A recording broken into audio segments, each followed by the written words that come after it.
സമൂഹത്തിൽ ആ ശിർക്കുണ്ട്. പക്ഷേ മുജാഹിദ് പ്രസ്ഥാനം എന്നും പറയുന്നു മുസ്ലിം സമൂഹത്തിൽ നിന്നും ശിർക്ക് നിലനിൽക്കുകയാണ്. ഗൗരവകരമായ ശിർക്ക് നമ്മിൽ പല സഹോദരങ്ങളും അറിഞ്ഞു അറിയാതെ ചെയ്യുന്നുണ്ട്. പക്ഷെ അതിന്റെ ഗൗരവം മനസ്സിലാക്കണമെന്നില്ല. ആ ശിർക്കിന്റെ ഗൗരവം എന്തെന്ന് അവർ അറിഞ്ഞോണമെന്നില്ല.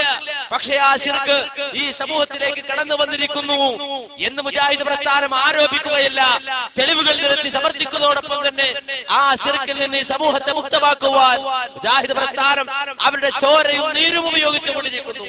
ഈ സമൂഹത്തിന് വേണ്ടി, ഈ സമുദായത്തിന് വേണ്ടി. എന്തുകൊണ്ടെന്ന് ചോദിച്ചാൽ ഈ സമുദായത്തിന്റെ അവസ്ഥ എന്തെന്ന് നന്നായി പഠിച്ചവരും മനസ്സിലാക്കിയവരുമാണ് മുജാഹിദ് പ്രസ്ഥാനം. ഈ സമൂഹത്തിൽ ഒരുത്തിക്കണ്ണിയെ പോലെ അള്ളിപ്പിടിച്ചിരുന്ന് ഈ സമൂഹത്തിന്റെ ചോര ഊറ്റിക്കുടിച്ചു വളർന്ന ഒരു സംഘമല്ല ഇസ്ലാഹി പ്രസ്ഥാനം. നേരെ മറിച്ച് സ്വന്തം ചോരയും സ്വന്തം നീരും ഈ സമൂഹത്തിന്റെ പാരത്രിക മോക്ഷത്തിന് വേണ്ടി മാറ്റിവെച്ച ഒരു സംഘമാണ് ഇസ്ലാഹി പ്രസ്ഥാനം.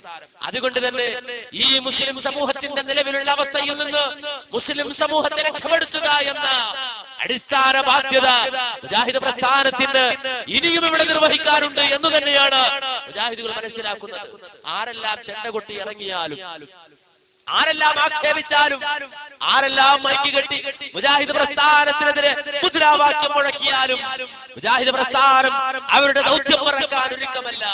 എന്തുകൊണ്ട് ഇന്നത്തെ മുസ്ലിം സമൂഹത്തിന്റെ അവസ്ഥ, എന്റെയും നിങ്ങളുടെയും സഹോദരങ്ങളുടെ അവസ്ഥ, എന്റെയും നിങ്ങളുടെയും ഉമ്മമാരുടെയും അവസ്ഥ, എന്റെയും നിങ്ങളുടെയും അനുജത്തിമാരുടെ അവസ്ഥ വളരെ മോശമാണ്, വളരെ പരിതാപകരമാണ്. എത്രത്തോളം അവർ മഅൂനത്തുകൾ, സഹായങ്ങൾ തേടി പോകുന്നത് മഹാന്മാരുടെ അടുക്കലേക്ക് മാത്രമല്ല, നേരെ മറിച്ച് എങ്ങോട്ട് വരെ പോകുന്നു? നമ്മുടെ സഹോദരികൾ എങ്ങോട്ട് വരെ പോകുന്നു? നമ്മുടെ സഹോദരങ്ങൾ എങ്ങോട്ട് വരെ പോകുന്നു? ഈ തൗഹീദിന്റെ ആദർശത്തിന്റെ വിരുദ്ധമായി നമ്മുടെ മുസ്ലിം സഹോദരങ്ങൾ എത്ര വരെ ചെയ്യുന്നു എന്നതിന്റെ ഏറ്റവും ഭീവത്സമായ ഒരു രൂപമാണ് നിങ്ങൾ കാണാൻ പോകുന്നത്.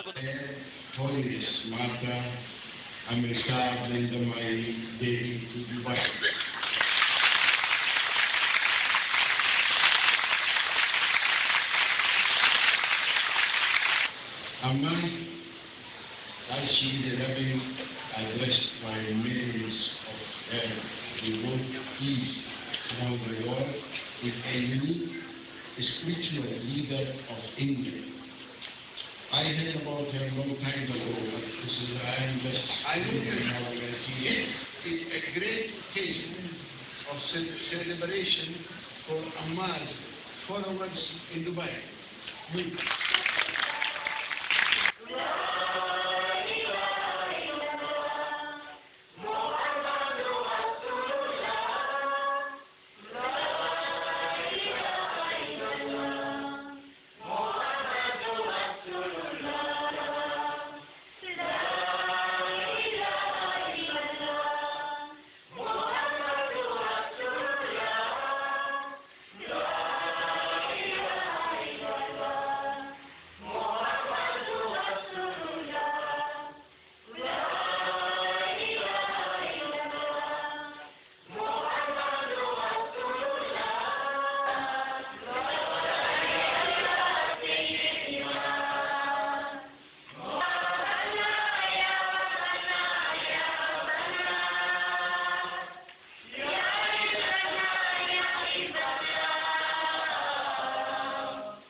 എത്രമാത്രം ഗൗരവമാണ്, എത്രമാത്രം ഭീവത്സമാണ് നമ്മുടെ സമൂഹത്തിന്റെ അവസ്ഥ. ജീവിച്ചിരിക്കുന്ന അമ്മമാരെ പോലും വാരിപ്പുണരുന്ന ഉമ്മമാരുണ്ട് നമ്മുടെ നാട്ടിൽ. അറിയോ, ഈ കൊച്ചു കേരളത്തിൽ നിന്ന് പോലും പോയിട്ട് അമ്മയെ കെട്ടിപ്പിടിച്ചവരെ കൂട്ടത്തിലുണ്ട്, അറബികളുണ്ട്. ലാ ഇലാഹ ഇല്ലല്ലാഹ് മുഹമ്മദുർ റസൂലുള്ളാഹ് എന്നുച്ചരിച്ചുകൊണ്ട് ആ കലിമത്ത് തൗഹീദിന്റെ ശബ്ദം ഉറക്കെ പറഞ്ഞുകൊണ്ടാണ് ഈ ശിർക്കിൽ ഇന്ന് മുസ്ലിം സമൂഹം എത്തിപ്പെട്ടിരിക്കുന്നത്. മുജാഹിദ് പ്രസ്ഥാനം വളരെ ചെറിയൊരു സംഘമാണ്, വളരെ ചെറിയൊരു ആൾക്കൂട്ടമാണ്, വലിയ ശക്തിയുള്ള സംഘടനയല്ല, രാഷ്ട്രീയ സ്വാധീനമുള്ള സംഘടനയല്ല, ആൾബലമുള്ള സംഘടനയല്ല, വലിയ വലിയ വലിയ പണ്ഡിതന്മാരുടെ ക്ഷേമത്തെ പറയുന്ന സംഘടനയല്ല. വളരെ ദുർബലന്മാരായ, വളരെ ശക്തി കുറഞ്ഞ എണ്ണപ്പെട്ട ആളുകളാൽ നടത്തപ്പെടുന്ന, നയിക്കപ്പെടുന്ന ഈ സംഘടന, ആ സംഘടന തങ്ങളുടെ ദൗത്യം നിർവഹിക്കുന്നതിന്റെ ഭാഗമായിക്കൊണ്ട് മഞ്ചേശ്വരം, ആ മഞ്ചേശ്വരന്റെ ഒസങ്കടി എന്ന സ്ഥലത്ത് വെച്ചുകൊണ്ട് ഒരു വാദപ്രതിവാദം നടത്തി. മറുഭാഗത്ത് വന്നത് കേരളത്തിൽ അറിയപ്പെടുന്ന പേരുടെ റഹ്മാൻ സഖാഫി, അലവി സഖാഫിയെ പോലുള്ള പ്രഗത്ഭന്മാരെന്ന് വീമ്പളക്കുന്നവർ മറുഭാഗത്ത്.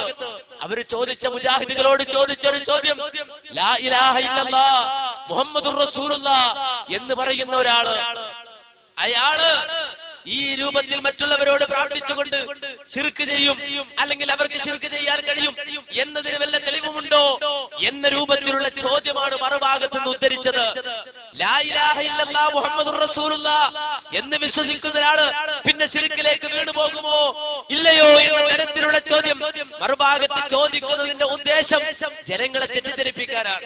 ഇല്ല, ലാ ഇലാഹ ഇല്ലല്ലാഹ് മുഹമ്മദുർ റസൂലുള്ളാഹ് എന്ന് പറഞ്ഞാൽ പിന്നെ മുസ്ലിം സമൂഹത്തിൽ ശിർക്കില്ല, ലാ ഇലാഹ ഇല്ലല്ലാഹ് എന്ന് പറയുന്നവരിൽ പിന്നെ ശിർക്കില്ല എന്ന് മുസ്ലിയാക്കന്മാർ നാട് നീളെ ഊരുചുറ്റി ബാധിച്ചുകൊണ്ടിരിക്കുന്നത് എന്തിനാ? ഈ സമൂഹം ദുഷിച്ചു പോയ സമൂഹം, ശിർക്കിലകപ്പെട്ടു പോയ സമൂഹം, ശിർക്കിൽ ആപതിച്ചു പോയ സമൂഹം, ശിർക്കിന്റെ വേദാളന്മാരായ ആ ശിർക്കിന്റെ വാതായനങ്ങൾ മലർക്കെ തുറന്ന, ആ മലർക്കെ തുറക്കപ്പെട്ട വാതായനങ്ങളെ അകത്തളങ്ങളിൽ കടന്നുകൂടിയ മുസ്ലിം സമൂഹത്തെ ആ ശിർക്കിൽ തന്നെ തളച്ചിടുവാൻ പൗരോഹിത്യം നടത്തുന്ന തന്ത്രങ്ങളുടെ ഭാഗമാണ് ആ ചോദ്യം. എന്നാൽ മാന്യ സഹോദര, ആ തൗഹീദിന്റെ ശബ്ദമുച്ചരിച്ച് ലാ ഇലാഹ ഇല്ലല്ലാഹ് എന്നുറക്കെ പറഞ്ഞ് ജീവിച്ചിരിക്കുന്ന അമ്മമാരെ കെട്ടിപ്പടരുന്ന ഉമ്മമാർ നമ്മുടെ നാട്ടിലുണ്ടെന്ന തിരിച്ചറിവ് മുജാഹിദ് പ്രസ്ഥാനത്തിന് മാത്രമേ ഉള്ളൂ. ആ ശിർക്കിൽ നിന്ന് ഈ സമൂഹത്തെ രക്ഷപ്പെടുത്തണമെന്ന ആഗ്രഹം മുജാഹിദ് പ്രസ്ഥാനത്തിന് മാത്രമേ ഉള്ളൂ. അതിനുവേണ്ടി മുജാഹിദുകൾ കൈകെട്ടിയത്.